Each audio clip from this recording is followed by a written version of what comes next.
Y bien, estamos con el politólogo Martín Tanaca, muy conocido de todos ustedes. Él les ha publicado muchísimos libros, es profesor de la Universidad Católica, en fin, del Instituto de Estudios Peruanos. Y con él vamos a conversar acerca de la reelección, de la segunda reelección de Evo Morales y también del Perú, de la elección que hemos tenido hace una semana.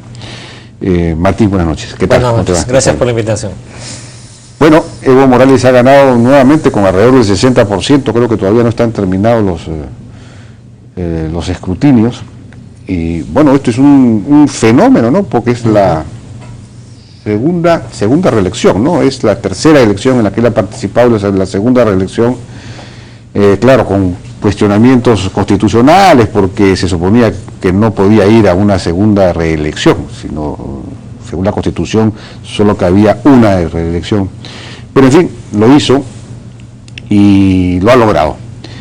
¿Cuál es tu explicación acerca de Claro, tiene 12 años y se va hasta los 17 años, digamos, siendo el presidente de Bolivia, ¿no? Y efectivamente creo que no hay antecedentes en la historia boliviana de un mandato tan largo y que además inicie este periodo con tan alto nivel de aceptación, ¿no? Entonces realmente uno podría decir que es un evento histórico en el caso de Bolivia, ¿no? Acostumbrados a una situación de permanente inestabilidad, ¿no es cierto?, y de ingobernabilidad. Morales parece haber encontrado la fórmula para hacer todo lo contrario, ¿no? Y creo que esa fórmula tiene que ver con el hecho de que con el tiempo se ha revelado como un presidente muy pragmático, ¿no? Yo diría que en su primer gobierno fue muy confrontacional.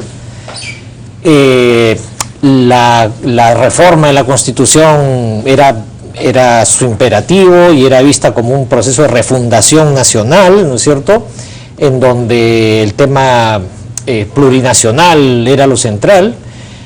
Y yo diría que empezando el segundo periodo empezó a tener problemas, empezó a tener la oposición de sectores indígenas, la oposición empresarial, ¿no?, cada vez de manera muy fuerte. La famosa media luna, ¿no? La famosa media luna de sectores de oposición que ya ha desaparecido porque la votación de Morales es muy pareja, digamos, en todo el territorio, ¿no?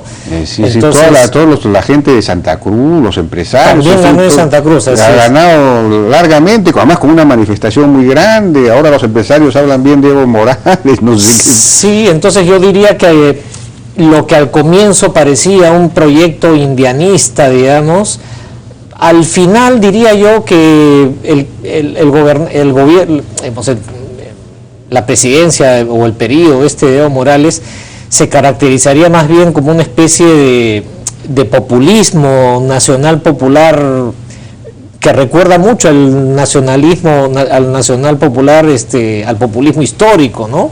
Claro. Por supuesto con su toque boliviano de reivindicación étnica muy fuerte, ¿no? Pero finalmente diría yo que no es imponer una nueva forma de régimen político más allá de la retórica, y otro de sus grandes éxitos y virtudes ha sido combinar, digamos, una propuesta más nacionalista de mayor presencia estatal con cierta prudencia macroeconómica, ¿no? Que le ha permitido una gran estabilidad, y de esa manera Perú y Bolivia son de los países que en los últimos 10 años han crecido más y más han reducido la pobreza, ¿no? Claro.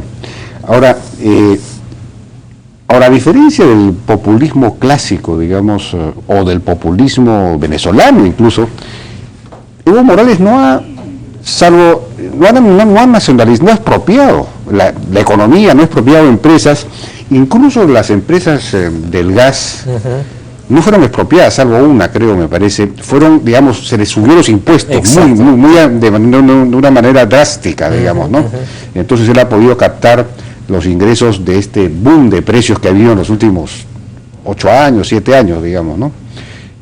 Pero no ha nacionalizado, es decir, no ha intervenido la propiedad, ni siquiera en el agro, ¿no? Porque de alguna manera se habló en determinado momento que iba a afectar la propiedad porque hay extensas haciendas.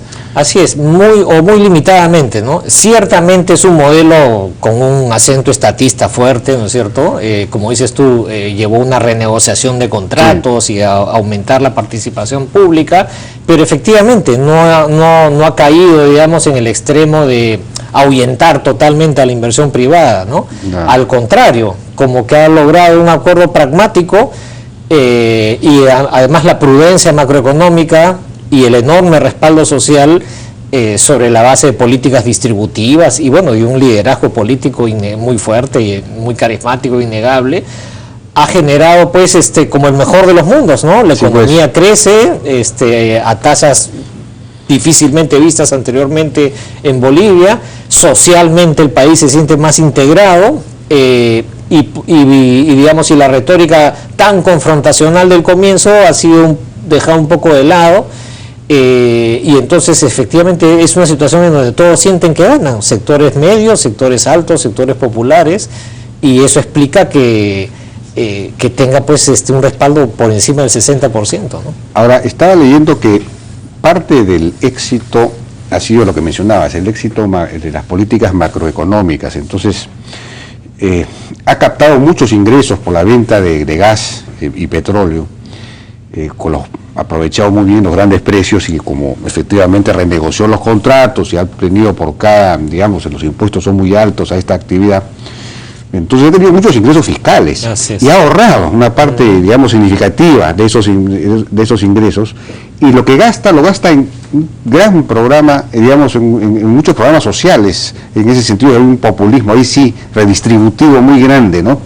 Pero hay más eso que inversión, digamos, productiva en Bolivia, ¿no? Entonces, a la larga, claro, en medida que se vayan acabando los ahorros que han logrado hacer por las ventas, si los precios van a empezar a bajar, como ya están bajando, de petróleo, del gas, entonces pues llegará un momento en que esto ya no sea tan sostenible, ¿no? Ciertamente tiene vulnerabilidades, ¿no? Como bien dices, el dinamismo económico lo imprime la inversión pública, claro, no tanto la inversión privada, ¿no? Y los programas sociales, sobre todo, ¿no? Y los programas sociales que amplían la demanda, ¿no es cierto? Pero como bien dices, una caída en los precios puede afectar, esa es la gran incógnita hacia adelante, ¿no? Puede afectar, por supuesto, esta situación en donde todos sienten que ganan.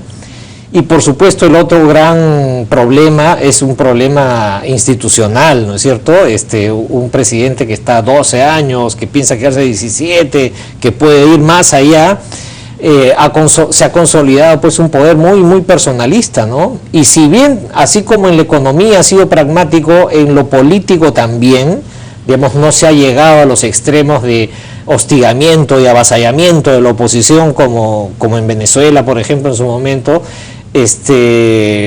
Ciertamente hay arbitrariedades, ciertamente no se puede decir que haya un equilibrio de poderes, el mayoritarismo, digamos, se ha extendido a todo el aparato público, al poder judicial, digamos, y otras instancias, y por lo tanto el pluralismo político está muy limitado, ¿no? Pero claro, un régimen tan popular, es difícil que las demandas de la oposición por más espacios democráticos liberales, digámoslo así, sean oídos, es complicado, ¿no? Sí, pues ahora en su momento fueron perseguidos los opositores políticos de la Media Luna, de Santa Cruz y compañía, fueron perseguidos judicialmente, incluso la prensa. Yo recuerdo que habían la prensa, ahí hay un peruano que es una especie de Montesinos, que era un ex MRTA, que maneja los medios, y entonces hay una política muy, muy clara de utilización de la publicidad. Eso, el papel del Estado es tan grande que claro, simplemente con el avisaje estatal, la presión sobre los medios privados es enorme. O te mandan grupos de choque si es que tú eres muy opositor, entonces los periodistas se inhiben, cosas de ese tipo, ¿no? Exacto. Hay, digamos, ese tipo de cosas. Pero estaba viendo en la economía, por ejemplo, como tú dices, es muy pragmático. Ahora se han establecido Kentucky Fried Chicken, Starbucks, Fridays, Hard Rock Café, pronto va a llegar Juan Valdés, bueno, ese es colombiano.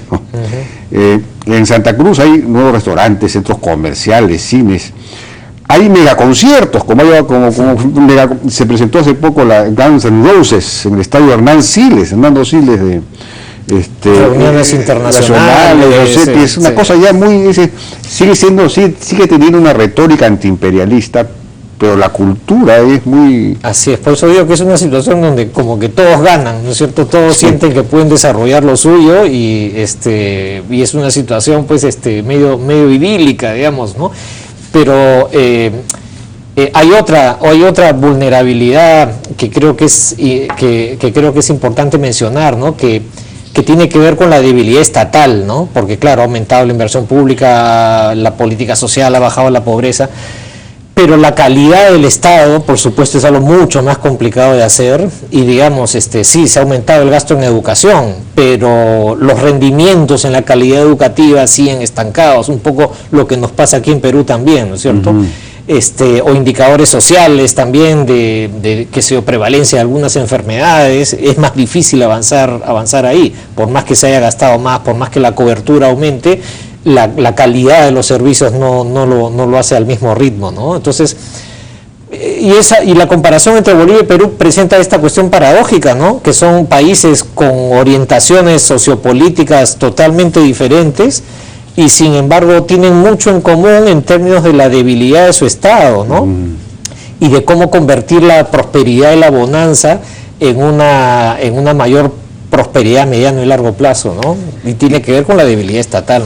Y tienen en común también el tema del narcotráfico. Y en Bolivia el narcotráfico, el impacto, digamos, en la economía boliviana debe ser mucho mayor que en el Perú, porque la economía boliviana es mucho más pequeña que la peruana, ¿no? Así es. Y ahí el narcotráfico es, digamos, está muy asociado al peruano, es decir, las avionetas famosas van a Bolivia, ¿no? Sí, y eso, sí.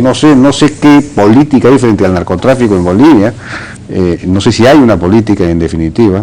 Ellos rompieron con la DEA, ¿no? Rompieron por completo. ¿no? Parte de la retórica antiimperialista es decir, digamos, que la persecución del cultivo de coca, digamos, hay un trasfondo político, y entonces el gobierno como que se ha mostrado relativamente tolerante frente a eso, ¿no?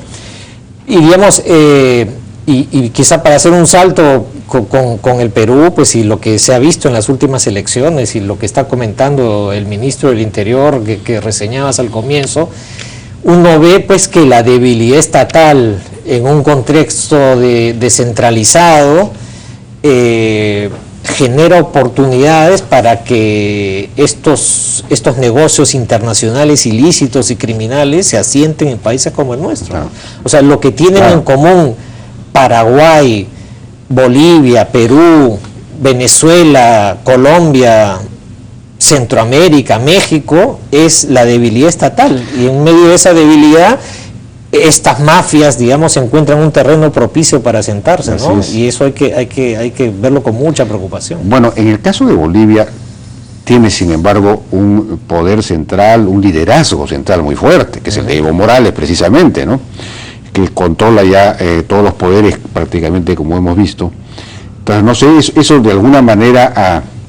Claro, el problema es que Evo Morales ha sido el dirigente cocalero, entonces de repente, no sé, no creo que él tenga que ver con el narcotráfico, pero digamos, el caso de Bolivia es distinto al del Perú, en ese sentido, digamos, acá tienes un liderazgo central muy debilitado, pese a que Lima sigue siendo pues un poder muy importante, y la emergencia de estos movimientos regionales y locales, la multiplicación, la feudalización del país. Yo no sé si en Bolivia está ocurriendo eso, ¿no? En Bolivia hay un solo partido. Yo me imagino que los alcaldes, los que van a las elecciones, todos pertenecen al MAS. No hay un sistema, no hay una feudalización, una balcanización como lo llaman ahora. Exacto. Y de otro lado, en cuanto a los negocios ilegales, Bolivia es más un lugar de producción que de circulación, comercialización, ¿no? Y digamos, las manifestaciones más duras de la violencia y de la criminalidad tienen que ver con el circuito de la distribución y la venta, digamos, antes que la del campesino pobre que vende su hoja de coca, ¿no? Pero efectivamente, entonces, ese tipo de... las condiciones del negocio hacen que países como Perú sean más vulnerables, ¿no? Sí, pues. Y creo que los resultados de las últimas elecciones nos están poniendo señales de alarma muy serias, ¿no? Que felizmente no estamos como estuvo Colombia en su momento, como está México ahora, pero si es que no se actúa, pues eventualmente podremos llegar hacia niveles de violencia de ese estilo, ¿no? Bueno, tenemos que ir a una pausa y regresamos con este tema. Seguimos conversando entonces con Martín Tanaka. bueno, hemos pasado ahora a las elecciones regionales y municipales peruanas, donde tenemos esta proliferación, digamos, de movimientos, esta suerte de feudalización del país, que se nota en este gráfico que ya hemos presentado en el programa. A ver si lo podemos ver de nuevo, por favor. Ahí vemos cómo el porcentaje de alcaldes provinciales que pertenecen a partidos políticos en azul, hemos avanzado de 56% en 2002 hasta 23% y sigue bajando, ¿no? En cambio, el porcentaje de alcaldes que pertenecen a movimientos ha venido subiendo en sentido proporcionalmente contrario. Entonces, yo quisiera añadir que a ese comentario es que al menos una de las varias conclusiones que se puede sacar de la elección del domingo anterior es que no solamente los partidos nacionales, sino que los propios movimientos regionales no se consolidan, ¿no? Yo diría que esa ha sido una constatación muy preocupante, porque hasta 2010 uno decía, bueno, ha habido presidentes regionales que ganaron el 2002, el 2006 y también el 2010 como Guillén, como Murgia, o que fueron reelegidos en 2010. Y que además, al ser reelegidos, ganaron varias elecciones de alcaldías provinciales, ¿no? Entonces uno decía, bueno, acá podría estarse consolidando una cierta hegemonía de algunos movimientos regionales que sustituyen a los partidos. Mirando el mapa de las últimas elecciones, uno diría, creo que el único caso hay dos casos que se ajustan a esto. Chimpún Callao en el Callao, que tiene una gran hegemonía. El problema es que muy atravesada por prácticas clientelísticas. En la costa norte, Alianza para el Progreso, lo mismo. O sea, cuando se consolida algún movimiento, alguna agrupación política en espacios regionales, lo hace con ese tipo de prácticas, digamos. Alianza para el Progreso ya es un partido nacional, además. Alianza sí, pero vemos sobre todo que tiene una implantación en la costa norte, ¿no es cierto? Y luego otros pues se han desplomado, ¿no? Que en su momento parecía que podía estarse consolidando algo, se han consolidado. Guillén, el caso del movimiento de Guillén. Por ejemplo, piensa en San Martín con César Villanueva, ¿no es cierto? Es que cayó en la tentación de la política nacional. Claro, y lo que había acumulado ahí se deshizo, ¿no es cierto? Y su candidatura en San Martín quedó en quinto lugar. Después tenemos, por supuesto, ejemplos como los de Álvarez en Ancash, ¿no es cierto?, que derrapan por el lado de la ilegalidad, y muchos de los que han competido y están incluso con posibilidades de ganar en segunda vuelta, algunos están con prisión preventiva, ¿no es cierto? Bueno, pero contraponiendo a ese análisis, yo diría lo siguiente: tienes, por primera vez, el número de movimientos no ha crecido, es decir, venía creciendo casi exponencialmente de elección en elección, esta vez se ha estabilizado. Si no hay más movimientos que antes, de todos modos son muchos, pero no hay más que antes. No son los mismos, desgraciadamente. No son los mismos, habría que ver, eso habría que ver, si tú dices claro, eso es lo que tú has notado. Pero han presentado muchos más listas que la vez pasada, también vienen presentando cada vez más listas, entonces significa que han crecido, son movimientos más grandes que antes, pero tampoco sobrepasan el nivel departamental, pero digamos hay una tendencia a su crecimiento. Sí, bueno, habría que ver ya con más profundidad los datos, ¿no? Pero yo tengo la sensación, que no siempre son los mismos, ¿no? Que tenemos una enorme volatilidad, hay algunos que son muy fuertes en una elección y en la siguiente desaparecen y emergen otros, y así estamos, ¿no? Creo que en Arequipa, por ejemplo, uno podría encontrar una muestra más optimista, ¿no? Es decir, los que van a la segunda vuelta son de un movimiento que ya tiene cierta historia, ¿no? El movimiento fundado por Juan Manuel Guillén y otro candidato que ya es la tercera vez, digamos, que está tentando ganar, ¿no es cierto?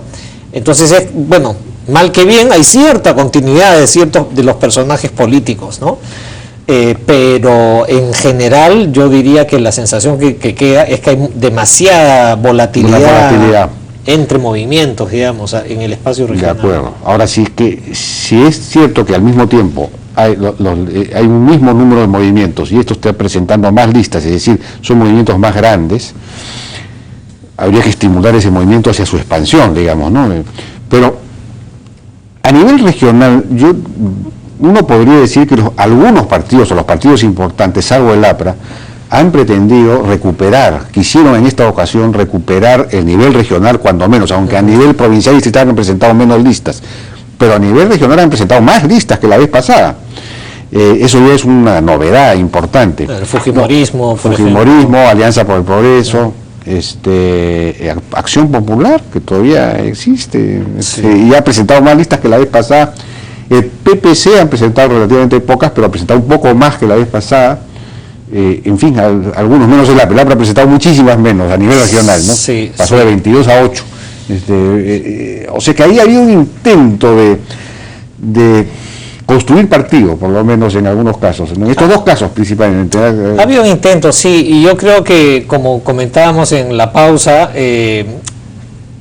tú decías bien que a los partidos le pedimos mucho, ¿no? Sí, le pedimos que cumplan con enormes requisitos y que cumplan múltiples funciones, pero vivimos en un ambiente antipartidario muy fuerte y en la medida en que no discutamos en serio el tema de financiamiento público a partidos políticos, vamos a seguir teniendo más de lo mismo y nos seguiremos quejando de que los partidos tienen muy mal desempeño y que no hacen bien su trabajo, pero no les damos ninguna herramienta para que efectivamente lo puedan hacer, ¿no? Me parece que eso ya es un consenso en la Comisión de Constitución, que es la comisión que está elaborando esto, pero esa comisión viene elaborando estas leyes hace tiempo, este proyecto, y hasta ahora no remata, o sea que yo no sé si va a rematar. Y además creo que un problema que tiene el intento de reforma política es que se necesita un liderazgo más firme, ¿no? Por ejemplo, en Chile han discutido una reforma política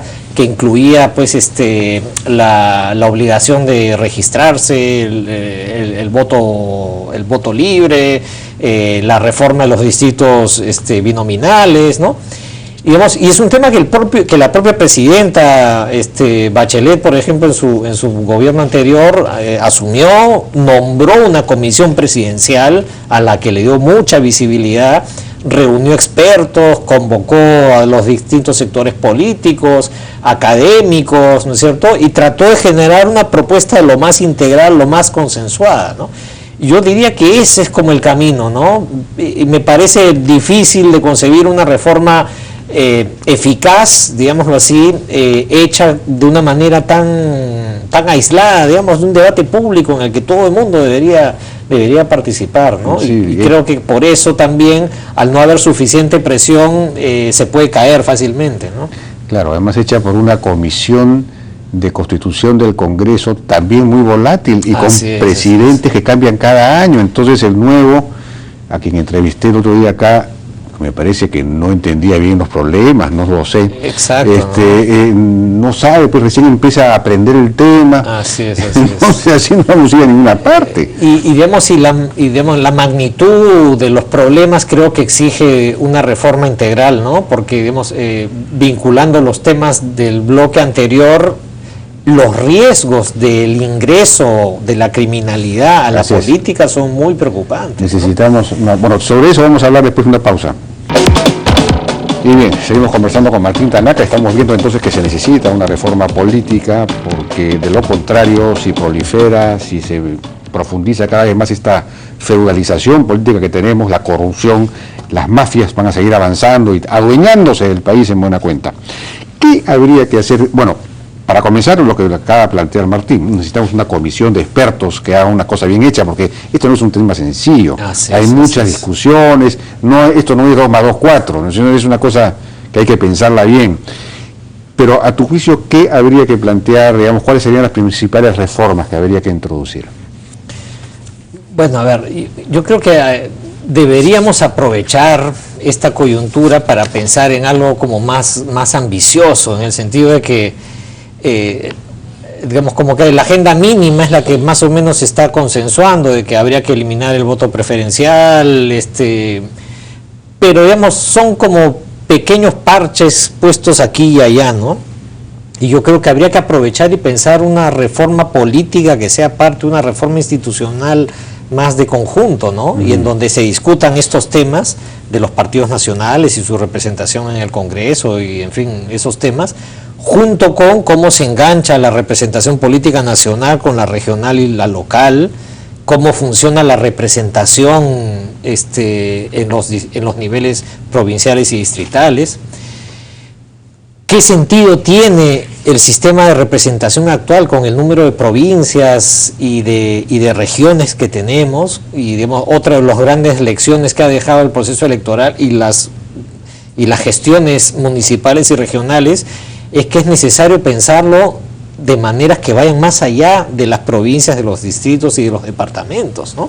Es decir, la necesidad de pensar en unidades políticas mayores, ¿no? Qué sé yo, en Lima, por ejemplo, está la discusión del sistema de transporte o de la Costa Verde, por poner solamente dos ejemplos. Es absurdo que Lima tenga un gobierno regional y Callao tenga un gobierno regional.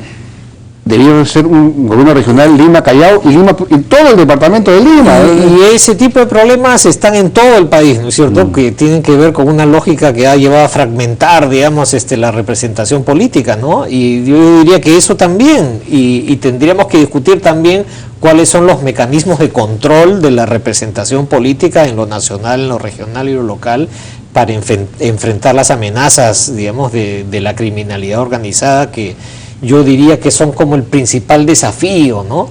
Mira, en las últimas elecciones, qué sé yo, al comienzo del 2001 discutíamos la institucionalización democrática, luego hablábamos de la inclusión social, ¿no es cierto? Y yo diría que ahora el gran tema es el tema institucional, ¿no? Creo que ahí se está generando un amplio consenso en torno a esto. Y por supuesto es una demanda, es una necesidad, pero que no es una demanda pues que vayas a tener gente en las calles pidiendo reformas institucionales. Por eso es que es una responsabilidad de la élite política, ¿no? Del liderazgo político asumir estas iniciativas. Por ejemplo, en el caso de los movimientos, ¿tiene sentido exigir? Bueno, hay quienes plantean que simple y llanamente la participación, si los candidatos a alcaldes y a presidentes regionales deban ser solo de partidos, pues es una posición un poco extrema. Extrema, sí. Pero la otra posibilidad es que exigir un número de departamentos, porque son departamentos, no son regiones, mínimas para, digamos, que un movimiento que quiera participar tiene que presentar candidatos por lo menos en 3 departamentos, por ejemplo. Ese tipo de cosas, ¿no? Sí, digamos que la gran parte o una buena parte de la explicación de esto que comentábamos de que los partidos están siendo desplazados por los movimientos regionales es que los requisitos y las exigencias que le impone la ley de partidos a los partidos nacionales son muy altos. Claro. Y los requisitos y las exigencias que tienen los movimientos regionales son prácticamente inexistentes, ¿no? Son muy, muy laxos. Claro. Entonces, un actor político regional le resulta más cómodo formar su propio movimiento antes que intentar hacer carrera dentro de un partido político, ¿no? Y además los partidos políticos son en gran medida cascarones, ¿no? Piensa en el caso de Ayacucho, con Oscorima, que ahora gana con un movimiento propio y es reelecto, pero él ganó con Alianza por el Progreso en la elección anterior, ¿no es cierto? Oye, Alianza para el Progreso a mi juicio es el fenómeno, digamos, de esta elección, desde el punto de vista político partidario, ¿no? Es un partido que ha ganado, por lo menos 2 presidencias regionales, ha ganado por lo menos 17 municipalidades provinciales, claro, la mayor parte de ellas en el norte, y tiene plata, que es una cosa rarísima en un partido político. Exactamente.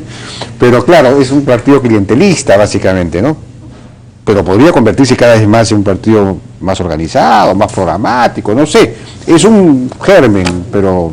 Sí, bueno, vamos a ver si el liderazgo de César Acuña da la talla para eso, ¿no? Sí, pues ese es el tema. Sí, pues la cosa es complicada y además se necesita una reforma de la descentralización misma, ¿no? Debería ser parte del paquete de reformas que deberíamos discutir, ¿no? Porque efectivamente, como decías tú muy bien, es un tema complejo y como que ya llegó el momento de tratar de abordarlo de una manera integral, ¿no? Porque la gravedad de la situación lo exige, pues, ¿no? El Poder Judicial, que es fundamental, porque de lo que se trata es de la institucionalidad, es decir, del imperio de la ley, en buena cuenta, ¿no? Así es. Y bueno, vamos a ver, y habría que exigir después a los candidatos que se pronuncien y que piensen en estos temas, ¿no? Y hacer de la discusión de estos asuntos algo central en la próxima campaña. Debería ser el gran tema de agenda nacional. Así es. Martín Tanaka, muchas gracias.